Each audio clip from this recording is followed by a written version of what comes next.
യുവവാണി.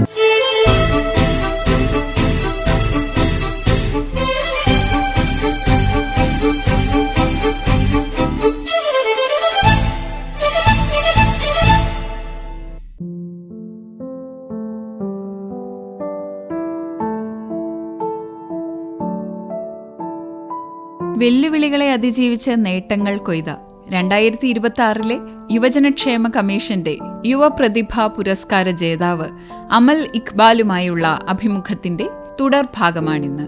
എല്ലാ ശ്രോതാക്കൾക്കും യുവവാണിയിലേക്ക് സ്വാഗതം.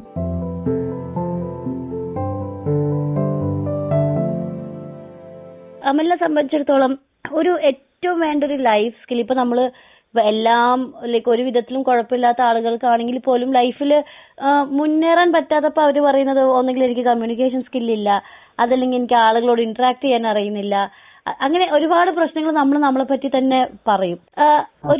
അമലിനെ സംബന്ധിച്ചിടത്തോളം എന്താ പറയുക, 90% പഠന വൈകല്യം, ശാരീരിക വൈകല്യം എന്ന് അമൽ പറയുമ്പോൾ മാത്രമാണ് നമുക്ക് ഇപ്പോഴും അത് വിശ്വസിക്കാൻ ബുദ്ധിമുട്ടുണ്ട് ഈ ഒരു നിലയ്ക്ക് എത്തിയിട്ടുള്ളത്. എന്താണ് അമലിന്റെ അഭിപ്രായത്തില് തീർച്ചയായും ആളുകൾക്ക്, ഭിന്നശേഷിക്കാരെന്നല്ല ഏതൊരു വ്യക്തിക്കും വേണ്ട ഒരു ലൈഫ് സ്കിൽ എന്ന് പറയുന്നത്? ലൈഫ് സ്കിൽ എന്ന് പറഞ്ഞു കഴിഞ്ഞാൽ അണ്ടർസ്റ്റാൻഡിങ് സ്കില്ലാണ്. ശരിക്കും നമ്മളെ തന്നെ മനസ്സിലാക്കാൻ പഠിക്കണം. ഈ മനസ്സിലാക്കാൻ പഠിത്തം എന്ന് പറഞ്ഞു കഴിഞ്ഞാല് ഒരു വല്ലാത്ത പഠിത്തമാണ്. നമ്മളെ മനസ്സിലാക്കാൻ പഠിക്കുമ്പോൾ മറ്റുള്ളവരുടെ പ്രശ്നത്തെ നമുക്ക് ഈസി ആയിട്ട് അവരെ കണ്ണിലൂടെ നോക്കി കാണാൻ പറ്റും. മറ്റൊരാളെ കണ്ണിലൂടെ അവരുടെ പ്രശ്നത്തെ നോക്കിക്കാണാം, അവരുടെ കണ്ണിലൂടെ അവരുടെ പ്രശ്നത്തെ നോക്കിക്കാണുക എന്നുള്ളതാണ്. അപ്പൊ ആ ഒരു സ്കില്ലാണ് നമുക്ക് വേണ്ടത് ശരിക്ക്. പിന്നെ ആളുകളായിട്ട് ഇന്ററാക്ട് ചെയ്യാൻ തെറ്റുകൾ വരാം, പിന്നെ ബബ്ബടിക്കാൻ. ഇപ്പൊ ഞാൻ തന്നെ സംസാരിക്കുമ്പോ ചില വാക്കുകൾ വിക്കടിക്കുന്നുണ്ട്, അത് കറക്റ്റ് ചെയ്യാൻ ആര് നോക്കുന്നുണ്ട്? ഞാൻ നോക്കുന്നുണ്ട്. ഇല്ലേ, ശ്രദ്ധിച്ചില്ലേ? മനസ്സിലായി. പിന്നെ എന്റെ സ്റ്റാമറിങ്ങിനെ പറ്റിയിട്ടും എന്റെ ലിമിറ്റേഷനെ പറ്റിയിട്ടും അറിയാം. പക്ഷെ അത് സംസാരിക്കുമ്പോൾ ഓട്ടോമാറ്റിക്കലായിട്ട് നമുക്ക് കംഫോർട്ടബിൾ ആയിട്ടുള്ള ആളുകളോട് സംസാരിക്കുമ്പോൾ നമുക്ക് സ്വാഭാവികമായിട്ടും കറക്ഷൻ വരും. അപ്പൊ ഏറ്റവും ബേസിക് ആയിട്ട് വേണ്ടത് കമ്മ്യൂണിക്കേഷൻ സ്കില്ലൊക്കെ വേണം, ശരിയാണ്. പക്ഷെ അണ്ടർസ്റ്റാൻഡിങ് സ്കില്ല്, ഈ പ്രശ്നങ്ങൾ ഫേസ് ചെയ്യാനുള്ള ഒരു കഴിവ് എന്ന് പറയില്ല. ഇപ്പോ ചെറിയ പ്രശ്നങ്ങൾ വരുമ്പോ പോലും ജോലി സ്ഥലത്താണെങ്കിലും ഫാമിലിയിലൊക്കെ ആണെങ്കിലും അത് ഫേസ് ചെയ്യാൻ പലപ്പോഴും പറ്റുന്നില്ല, എസ്പെഷ്യലി യങ്സ്റ്റേഴ്സിനൊക്കെ ആണെങ്കിലും. അമൽ ഒരുപാട് പ്രശ്നങ്ങൾ അതിജീവിച്ച് വന്നിട്ടുള്ള ഒരാളാണ്. അതിന് പ്രത്യേകം ഒരു കഴിവ് ആവശ്യമുണ്ടോ? അതിന് പ്രത്യേക ഒരു കഴിവ് ആവശ്യമുണ്ട്. നമ്മള് ഇന്നിനെ കുറിച്ചിട്ട് പല ആൾക്കാരും ഇന്നിനെ കുറിച്ചിട്ട് പല ആൾക്കാരും ഇങ്ങനെ ചിന്തിക്കും, ഇന്ന് ഞാൻ എന്താ ചെയ്യല, ഇന്നെന്താണ് ഞാനത് ചെയ്തത്, ഇന്നെന്തപ്പോ എനിക്ക് അങ്ങനെ പറ്റിപ്പോയത്, എനിക്ക് ഇങ്ങനെ പറ്റിപ്പോയത്, എനിക്ക് അങ്ങനെ ചെയ്തുകൂടായിരുന്നോ, എനിക്ക് ഇങ്ങനെ ചെയ്താൽ അങ്ങനെ കിട്ടുമായിരുന്നല്ലോ എന്നുള്ള തോന്നലൊക്കെ ഉണ്ടാവും. പക്ഷെ നമ്മൾ നാളെനെ പറ്റിയിട്ട് ഒരിക്കലും ചിന്തിക്കൂല, ഫ്യൂച്ചറിനെ പറ്റിയിട്ട് വി ഡോണ്ട് തിങ്ക്, നമ്മൾ ഒരിക്കലും ചിന്തിക്കൂല. അതാണ് നമ്മളൊക്കെ പോരായ്മയുള്ളത്. നാളത്തെ കോണ്ടക്സ്റ്റിൽ അതിനെങ്ങനെ ഓവർകം ചെയ്യാം, നമുക്ക് പറ്റിയ പാഴ്ചകൾ എങ്ങനെ ഓവർകം ചെയ്യാം. അതായത് നമ്മളൊക്കെ പാസ്റ്റിൽ കുടുങ്ങി കിടക്കുകയാണ് എന്ന് വേണമെങ്കിൽ പറയാം. പാസ്റ്റിൽ കുടുങ്ങി കിടക്കുക, നമ്മൾ ഫ്യൂച്ചറിനെ പറ്റിയിട്ട് ഒരിക്കലും ചിന്തിക്കുന്നില്ല. ഉപ്പച്ചി പറഞ്ഞൊരു കാര്യമുണ്ട്, നല്ല ഉപ്പച്ചി ബിസിനസ്മാൻ ആണ്, ചിമ്പമസ്. അപ്പൊ ഈ ബിസിനസ് കാര്യങ്ങളുടെ കണക്കും കാര്യങ്ങളൊക്കെ നമ്മളായിട്ട് ഒരു അനലൈസിങ്ങിന് വേണ്ടിയിട്ടിരിക്കും, ഫാമിലി ഒക്കെ ആയിട്ടിരിക്കും, ഒരു ഗാദറിംഗ് പോലെ കൂടും. അപ്പൊ ഉപ്പച്ചി പറഞ്ഞൊരു കാര്യമുണ്ട്, വളരെ ചിലപ്പോ നമുക്ക് തന്നെ ടെൻഷനായി പോകും ഉപ്പച്ചിന്റെ സ്ട്രെസ്സും കാര്യങ്ങളൊക്കെ കാണുമ്പോ. അപ്പൊ ഉപ്പച്ചി പറഞ്ഞൊരു കാര്യമുണ്ട്, നമ്മൾ ഒരിക്കലും നമ്മളെ ഏറ്റവും വലിയ മറ്റൊരു പോരായ്മ എന്താണെന്നറിയോ, നമ്മളെ ബ്രെയിനിനെ ഫ്രഷ് ഓഫ് മൈൻഡിലാക്കുന്നില്ല എന്നുള്ളത്. നമ്മൾ പാസ്റ്റിൽ കുടുങ്ങി കിടക്കുന്ന കുറെ ചിന്തകൾ എടുത്തിട്ട് മാറ്റുന്നില്ല എന്നുള്ളതാണ്. ഇപ്പൊ ഞാനിപ്പോ ഇങ്ങനെ ഒറ്റയ്ക്ക് നിൽക്കുകയാണെങ്കിലും ഒരുപാട് പ്രയാസങ്ങൾ, ഒരുപാട് മെന്റൽ സ്ട്രെസ് എനിക്ക് ഇപ്പോഴും ഉണ്ട്. പക്ഷെ ആ മെന്റൽ സ്ട്രെസ്സിനെ ഞാൻ മറികടക്കുന്ന ഒരു രീതി എന്ന് വെച്ചാൽ, പാസ്റ്റൊക്കെ നമുക്ക് കഴിഞ്ഞു പോയ കാര്യങ്ങളൊക്കെ ആലോചിക്കാനേ പറ്റില്ല, ആലോചിച്ചാൽ അറ്റമില്ലാത്ത കാര്യങ്ങളുണ്ടാവും. ചിലതൊന്നും ഇവരോട് പറയാനേ പറ്റില്ല, പറഞ്ഞിട്ടെന്താ, എന്ത് ചെയ്തിട്ടാണ് സപ്പോർട്ട് ചെയ്യാ. അപ്പൊ നമ്മളെന്ത് ചെയ്യും, ആ പ്രശ്നങ്ങളെ എടുത്തിട്ട് മാറ്റിക്കളയും. ഇതില് തലച്ചോറിനെ ഫ്രഷ് ആയിട്ട് എപ്പോഴും ഓണായിട്ട് എപ്പോഴും പ്രസന്റബിൾ ആയിട്ട് നിർത്തിക്കുന്നുള്ളതാണ്. ഇപ്പൊ എന്തുമാത്രമാണ് ഒരു ഹെൽത്തിന്റെ ഇമ്പോർട്ടൻസ് അമലിന് തോന്നിയിട്ടുള്ളത്? അതായത് ഇത്രയും ഇപ്പൊ ഈ ഒരു കസേരയിൽ ഒറ്റയ്ക്ക് ഇരിക്കാൻ പറ്റാത്തൊരു കണ്ടീഷനിൽ നിന്നുള്ള ആളാണ് നമ്മള് ഒരു നാഷണൽ ലെവലില് ഇനിയിപ്പോ ഇന്റർനാഷണൽ ലെവൽ ആം റെസ്ലിംഗിലേക്കൊക്കെ പോവാൻ പോകുന്നത്. അത് ഹെൽത്ത് വേണ്ട പോലെ പരിപാലിച്ചത് കൊണ്ടാണോ? എന്തുമാത്രമാണ് എല്ലാവരോടും ഹെൽത്തിനെ പറ്റിയിട്ട് അമലിന് പറയാനുള്ളത്? ഹെൽത്തും അതേപോലെ തന്നെ നമ്മളെ മെന്റലി സ്ട്രെസ് കളയാ, നമ്മളെ അതായത് നമുക്ക് ഇഷ്ടപ്പെട്ട കുറെ സാധനങ്ങളുണ്ട്. ഐസ്ക്രീം കഴിക്കുക, അല്ലെങ്കിൽ ഇപ്പൊ നല്ലോണം ഫുഡ് ആയിട്ട് കഴിക്കുക, പിന്നെ ഉറക്കം പ്രശ്നമാണ്, അങ്ങനെ കുറെ കാര്യങ്ങളുണ്ട്. അപ്പൊ ചിലപ്പോൾ നമുക്ക് ഒരുപാട് ഇഷ്ടമുള്ള കാര്യങ്ങളാണല്ലോ നമുക്ക് ഇത് ചെയ്യാനുള്ളത്. പക്ഷെ തൽക്കാലം നമുക്ക് മറ്റൊരു എയിം ഉണ്ടെങ്കിൽ ഐസ്ക്രീം കഴിക്കുന്നത് മാറ്റി വെക്കേണ്ടി വരും, നമുക്ക് ചിലപ്പോൾ മഴ കൊള്ളുന്നത് മാറ്റി വെക്കേണ്ടി വരും, നമ്മളെ ഷെഡ്യൂളുകൾ ചേഞ്ച് ചെയ്യേണ്ടി വരും. ആ ഒരു കാര്യത്തെ, നമ്മളെ ഇഷ്ടത്തെ മറ്റൊരു എയിമിനും വേണ്ടിയിട്ട് ബ്രേക്ക് ഡൗൺ ചെയ്യുക എന്നുള്ള സത്യം. ആ ബ്രേക്ക് ഡൗണിങ് ആണ് ശരിക്കും നമുക്ക് യഥാർത്ഥത്തിൽ ഒരു ബ്രേക്ക് ഈവന്റ് ആയിട്ട് ഒരു ഗിഫ്റ്റ് ഓഫ് ഗോഡ് എന്നൊക്കെ പറയില്ലേ, വരിക. അപ്പൊ അത് വരാൻ ഒരുപാട് എഫേർട്ടുകളുണ്ട്. ഇപ്പൊ അമല് ഒരുപാട് പ്രൊജക്ടുകളിൽ അസോസിയേറ്റ് ചെയ്തിട്ടുണ്ട്, ഒരുപാട് ക്ലാസ്സുകളും ലെക്ചേഴ്സും ഒക്കെ എടുക്കുന്ന കൂട്ടത്തിലാണ്. ഡിജിറ്റൽ കാലമാണിത്, ഡിജിറ്റൽ യുഗമാണ്. ഒരുപാട് പ്ലസ് പോയിന്റുകൾ ഉണ്ട്. ഇപ്പൊ അമല് പറഞ്ഞ പോലെ ഇപ്പൊ അമലിനെ പറ്റി നമ്മൾ യുവവാണി കേട്ടതിന് ശേഷം അമലിനെ പറ്റി അറിയണമെങ്കിൽ നമുക്ക് അതിനുള്ള അവസരങ്ങൾ ഇന്റർനെറ്റിലുണ്ട്. അതുപോലെ തന്നെയാണെങ്കിൽ എന്തെങ്കിലും ഒരു കോണ്ടന്റ് പ്രിപ്പയർ ചെയ്യണമെങ്കിൽ നമുക്ക് AI പോലത്തെ കാര്യങ്ങൾ സഹായിക്കുന്നു. എന്നാൽ ഡിജിറ്റൽ ലോകത്തിന്റെ ചതിക്കുഴികളും നമുക്കറിയാം. എന്താണ് ഈ ഡിജിറ്റൽ ഇതിനോട് അമലിന്റെ ഒരു ആറ്റിറ്റ്യൂഡ് എന്ന് പറയുന്നത്? താങ്കളുടെ യാത്രയിൽ അത് എന്തുമാത്രം ഹെൽപ്പ് ചെയ്തിട്ടുണ്ട്? അതായത് എന്റെ സ്കൂളിംഗ് കാലഘട്ടം മുതൽ പറഞ്ഞു തുടങ്ങേണ്ടി വരും.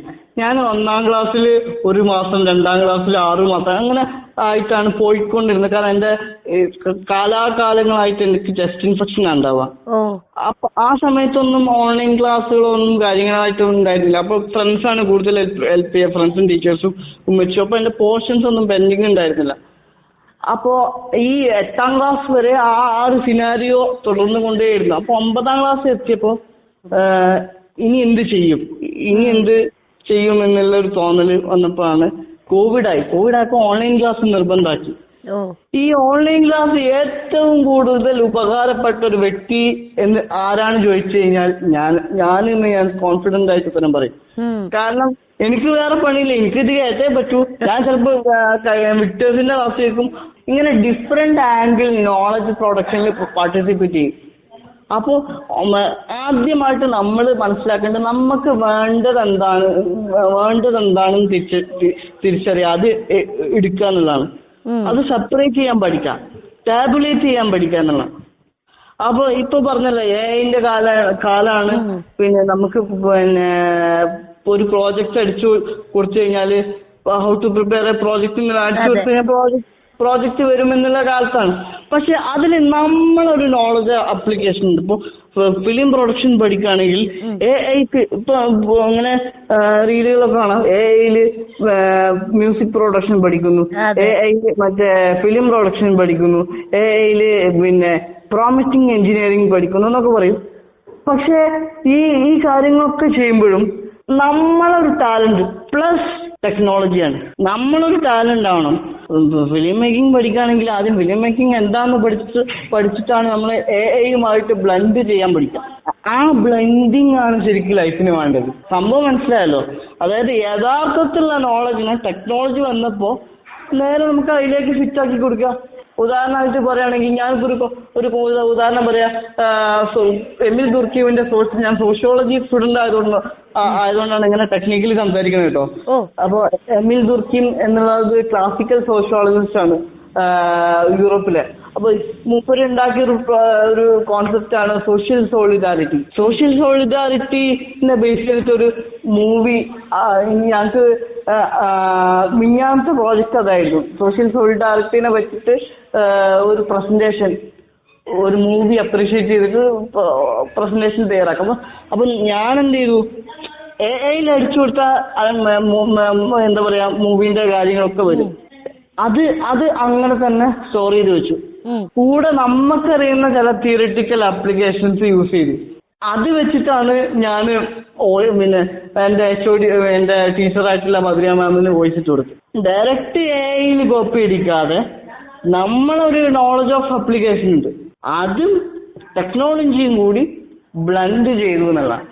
ഈ താൻ പാതി ദൈവം പാതി എന്ന് പറയുന്നത് പോലെ ഇപ്പോ നമ്മൾ പാതി AI പാതി എന്നെങ്കിലും ആക്കണമല്ലേ? ഉണ്ടാക്കേണ്ടി വരും.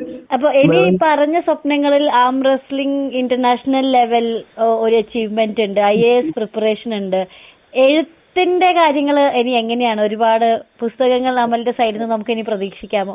എഴുത്തിന്റെ കാര്യങ്ങൾ ഞാനിപ്പോ പുസ്തകത്തിന്റെ പണിപ്പുരയിലാണ്. ചങ്ക് ടീച്ചർമാരും ചങ്ക് ചങ്ങാതിമാരും എന്നുള്ള പുസ്തകം. അപ്പൊ ഞാൻ ഇന്നലെ അതിന്റെ ഡമ്മി റൈറ്റ് ആരംഭിച്ചിട്ടുണ്ട്.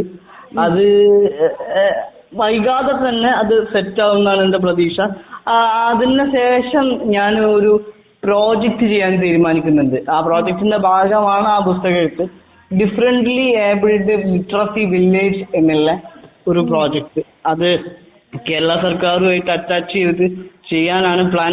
ആദ്യം നമ്മൾ ഒരു മോഡൽ സ്കൂളായിട്ട് കൊണ്ടോട്ടി EMA ഹയർ സെക്കൻഡറി സ്കൂളാണ് സെലക്ട് ചെയ്തത്, ഒരു മോഡൽ സ്കൂളായിട്ട്. അപ്പൊ അതാണ് ഒന്നുമില്ല, ഭിന്നശേഷിക്കാരുടെ വിദ്യാഭ്യാസം, അവരുടെ ഹെൽത്ത്, അവരുടെ ട്രീറ്റ്മെന്റിലുള്ള അപാകതകള്, അതിനെ നമുക്ക് എങ്ങനെ ടാക്കിൾ ചെയ്യാം, മെയിനായിട്ട് സൊസൈറ്റിയിൽ ഇവരെങ്ങനെ അഭിമാനത്തോട് കൂടിയിട്ട് അന്തസ്സോട് കൂടിയിട്ട് ഇവർക്ക് ജീവിക്കാൻ പഠിപ്പിക്കുക, ഇവർക്കൊരു എംപ്ലോയ്മെന്റ് ഒരു സിനാരിയോ അല്ലെങ്കിൽ എംപ്ലോയ്മെന്റ് പിന്നെ ഡിഫറെന്റ്ലി ഏബിൾഡ് എംപ്ലോയ്മെന്റ് സിനാരിയോ എങ്ങനെ വർക്കൗട്ട് ചെയ്യാം, ആ ലെവലിലേക്ക് ആണ് എന്റെ പ്രോജക്റ്റ് പോണത്. അപ്പൊ അതിന്റെ ഫസ്റ്റ് ഓറിയന്റേഷൻ ക്ലാസ് ഇപ്പൊ കഴിഞ്ഞതേ ഉള്ളൂ. അപ്പൊ എന്തായാലും സജീവമായിട്ട് അതിന്റെ വർക്കിലാണ്. ഇപ്പൊ ഞാനിപ്പോ ഈ ഒരു ഇന്റർവ്യൂക്ക് വേണ്ടിയിട്ട് ഞാനിപ്പോ അത് ഇങ്ങനെ അടുത്ത ഓരോ പാർട്ടായിട്ടാണ് ഞാൻ പുസ്തകം സ്ട്രക്ചർ ചെയ്യുന്നത്. അപ്പൊ ഈ ഒരു ഇന്റർവ്യൂ കഴിഞ്ഞിട്ട് വേണം അടുത്ത പാർട്ട് എഴുതിക്കൊണ്ടിരിക്കാൻ. അത് ശരി. വോയിസ് ടൈപ്പ് ചെയ്തിട്ടാണ് ഞാൻ ഇപ്പോ ഈ പറഞ്ഞ പോലെ ആദ്യം ഒരാള് പറഞ്ഞു കൊടുത്തിട്ടാണ്, അല്ലെങ്കിൽ ഒരാള് പിന്നെ ഞാൻ പറഞ്ഞു കൊടുക്കും, അവർ എഴുതുക ചെയ്യാം. അപ്പൊ ഞാൻ വോയിസ് ഇപ്പൊ ടെക്നോളജിന്റെ വലുപ്പം വെച്ചാല് ആദ്യം ഞാൻ പറഞ്ഞു കൊടുക്കും, മറ്റൊരു ഉമ്മയോ അല്ലെങ്കിൽ ഉപ്പയോ എഴുതും. ടെക്നോളജി നമുക്ക് അവരെ ആവശ്യമില്ല, വോയിസ് ടൈപ്പ് എന്നുള്ള സാധനം വന്നു. വോയിസ് ടൈപ്പിലുള്ള സാധനം ഞാൻ ഉപ്പച്ചിക്ക് അയച്ചു കൊടുക്കും. അത് ഉപ്പച്ചി ചെറുതായിട്ടുള്ള കറക്ഷൻസ് ഒക്കെ വരുത്തിട്ട് തിരിച്ചിങ്ങോട്ട് അയക്കും. ശരി. അല്ലെങ്കിൽ ചിലപ്പോ ഞാൻ തന്നെ കറക്ഷൻ ചെയ്തിട്ട് തിരിച്ചങ്ങോട്ട് അയച്ചു കൊടുക്കും. പ്രൂഫ് റീഡിങ്ങിന് ഉപ്പച്ചിക്ക് അയക്കും. പ്രൂഫ് റീഡിങ്ങിന് ഉപ്പച്ചിക്ക് ഒരു എന്താ പറയാ, ഒരു കണ്ടന്റ് വേണ്ടിട്ട് ഉപ്പച്ചിക്ക് അയക്കും. ഒരു കാര്യം ചോദിച്ചോട്ടെ, ഇപ്പോ ഇത്രയും വെല്ലുവിളികളെയൊക്കെ തരണം ചെയ്ത് ഇത്രയും ഒരു അച്ചീവ്മെന്റ്സ് ഒക്കെ നേടിയിട്ടുള്ള ഒരാളാണ്, എന്തെങ്കിലുമൊക്കെ സാക്രിഫൈസുകൾ ജീവിതത്തിൽ ചെയ്യേണ്ടി വന്നിട്ടുണ്ടോ ഈ ഒരു നിലയിലെത്താൻ വേണ്ടിയിട്ട്? അല്ലെങ്കിൽ ഇപ്പോഴും അങ്ങനെ അയ്യോ അതെനിക്കില്ലല്ലോ, എനിക്ക് പറ്റുന്നില്ലല്ലോ എന്ന് തോന്നുന്ന എന്തെങ്കിലുമൊക്കെ കാര്യങ്ങളുണ്ടോ? ഞാൻ ഏറ്റവും കൂടുതൽ സാക്രിഫൈസ് ചെയ്ത ഒരു സാധനം എന്ന് വെച്ചാൽ എന്റെ 3ാം ക്ലാസ് പഠിക്കുമ്പോഴാണ് എന്റെ സർജറി. ലൈഫില് ഒരാൾക്ക് സഹിക്കാൻ പറ്റുന്നതിൽ മാക്സിമം വേദന കഴിച്ചിട്ടുണ്ട്. സംലറസ് എന്നുള്ള സർജറിയാണ്. സംലറസ് ആണ് അതിന്റെ സർജറിന്റെ പേര്. ബാംഗ്ലൂർ റീപോപ്പില് 2014 സർജറി ചെയ്തത്. ശരീരത്തിന്റെ 15 സ്ഥലം കട്ട് ചെയ്തു. അപ്പൊ പിന്നെ എന്താ പറയാ, നമ്മളെ എല്ലൊക്കെ ഈ IT ബാൻഡ് എന്നുള്ള മസിലൊക്കെ ഉണ്ട്, ഈ ഫീമറിന്റെ എല്ലൊക്കെ പൊട്ടിച്ച് വേർപ്പെടുത്തി റീസെറ്റ് ചെയ്തെടുത്തു.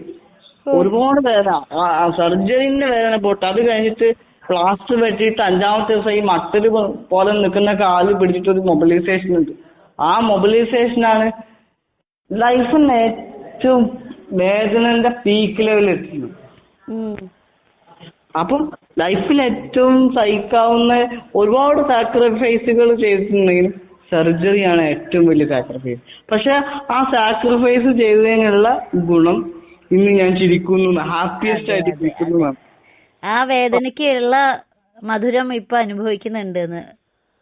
അപ്പൊ എന്താണ് അവളോട് സംസാരിച്ചതിൽ നിന്ന് തന്നെ നമുക്ക് ഒരുപാട് കാര്യങ്ങള് ഒരു മെസ്സേജ് ആയിട്ടും അല്ലാണ്ടും ആയിട്ടും ഒക്കെ കിട്ടിയെന്നാലും ഒരു ഒഫീഷ്യൽ ഇതായിട്ട് ചോദിക്കുകയാണ്, എന്താണ് നമ്മളുടെ ശ്രോതാക്കളോട് പറയാനുള്ളത്? ഒരുപാട് പേര് നമ്മളുടെ കേൾക്കുന്നുണ്ടാവും, അവരോടൊക്കെ ജീവിതത്തെ പറ്റിയിട്ടാണെങ്കിലും വെല്ലുവിളികളെ പറ്റിയിട്ടാണെങ്കിലും ഇനി ഈ പറഞ്ഞ മാതിരി ഡിഫറെന്റ്ലി ഏബിൾഡ് ആയിട്ടുള്ള ആരെങ്കിലും അല്ലെങ്കിൽ അവരുമായി ബന്ധപ്പെട്ട ആരെങ്കിലും ഒക്കെ കേൾക്കുന്നുണ്ടെങ്കിൽ എന്താണ് അമലിന് പറയാനുള്ളത്?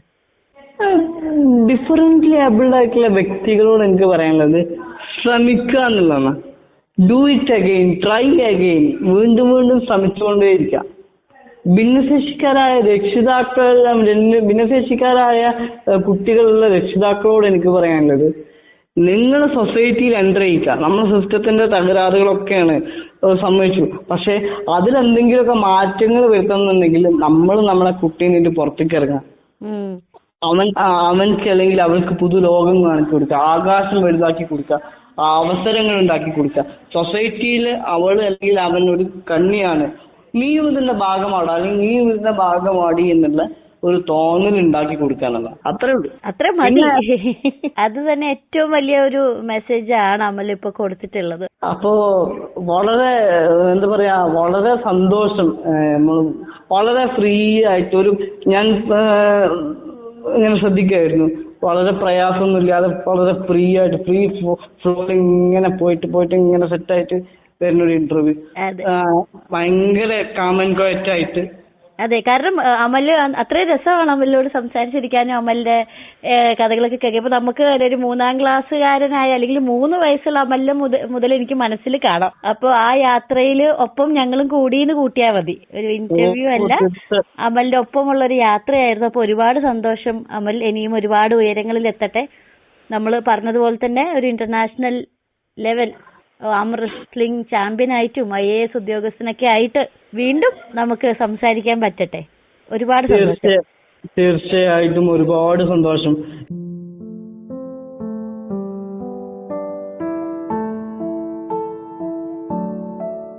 ശ്രോതാക്കൾ ഇതുവരെ കേട്ടത് ശാരീരിക വെല്ലുവിളികളെ അതിജീവിച്ച് ഒരുപാട് നേട്ടങ്ങൾ കൊയ്ത യുവജനക്ഷേമ കമ്മീഷന്റെ യുവപ്രതിഭാ പുരസ്കാരം നേടിയ അമൽ ഇക്ബാലുമായുള്ള അഭിമുഖത്തിന്റെ അവസാന ഭാഗം.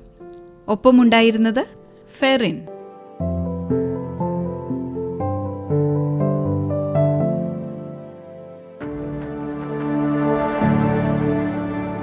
കൊച്ചി ആകാശവാണിയുടെ യുവവാണി പരിപാടിയിൽ വിവിധ പരിപാടികൾ അവതരിപ്പിക്കാൻ നിങ്ങൾക്ക് താല്പര്യമുണ്ടോ?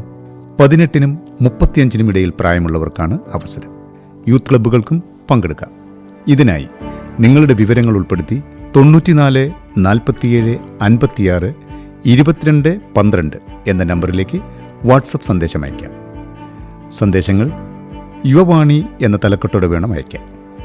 നമ്പർ ഒരിക്കൽ കൂടി പറയാം: 94 47 56 22 12 94475 62212.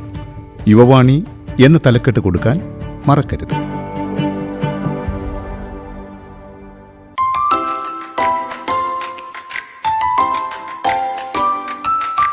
ഇന്നത്തെ യുവവാണി ഇവിടെ സമാപിക്കുന്നു. നിർവഹണം റിയ. യുവവാണി സമാപിക്കുന്നു.